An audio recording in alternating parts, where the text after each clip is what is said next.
So you bought your house to be closed, but you have been thinking about planting a garden. So today I'm going to my dad's house. He's been planting a garden since I was a little girl.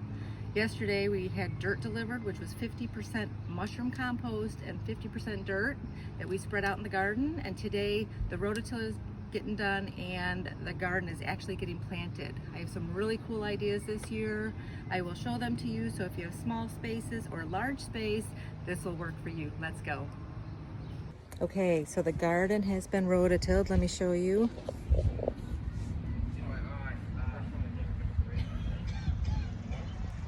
So if you don't have a container garden or a raised bed garden and you're doing it in the ground, you should always rototill the garden so you have really fresh, nice soil.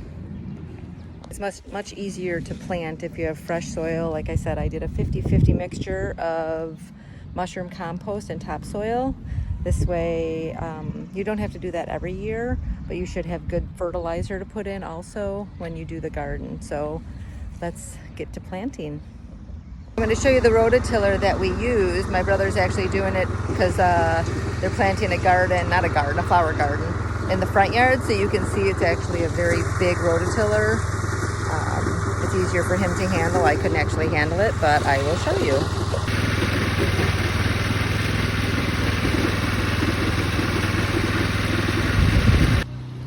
Okay, so if you have small spaces, you can get some of these containers. These are high containers that we have bought. So we have separated the herbs with the hot banana peppers and hot peppers.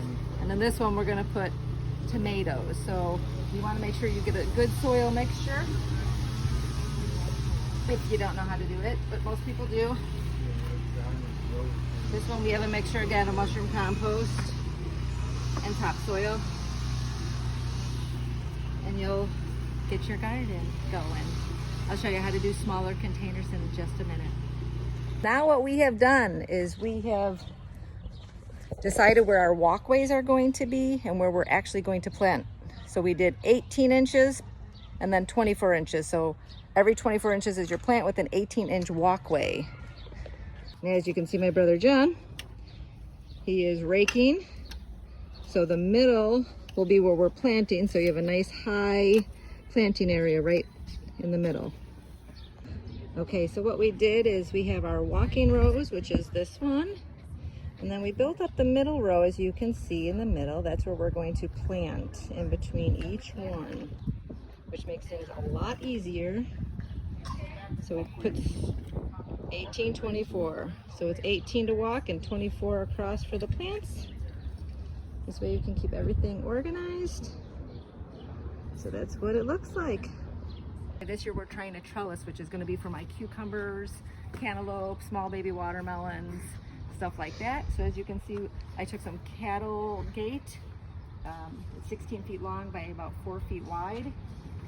We dug in some posts to hold it nice and tight, and we're going to do 2 of these, and then we'll grow every about 12 inches apart or so. We'll do planting, so the vegetables will grow up. And once the watermelon get to a decent size, we're going to take some pantyhose and put it around it so it will be like a sling to hold it up. Okay, so now we are planting plants. So when you do it, check the tags to see how the spacing needs to go. We have them 9 inches apart and 12 inches apart. You can do right across from each other. So right now I have hot peppers, sweet peppers, and some habanero. And then I have my bell peppers going in after that.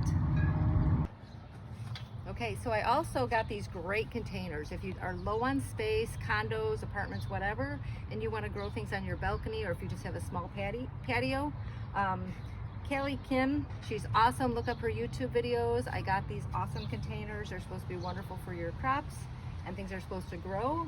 So I have a vine growing in this one that we're going to try. I have a couple seeds in here, so I will show you as we go through the season how everything's turning out. Okay, so now I have the garden and everything planted, which I'll show you at the end, but right now what I'm doing is I'm putting the hose in. And instead of a regular hose, I have a special hose that actually has little holes down the whole thing on the seams. So instead of having a regular sprinkler, which will waterlog the leaves, it's only getting to the base and the roots. So it's really good for your garden, so that might be something that you want to look into.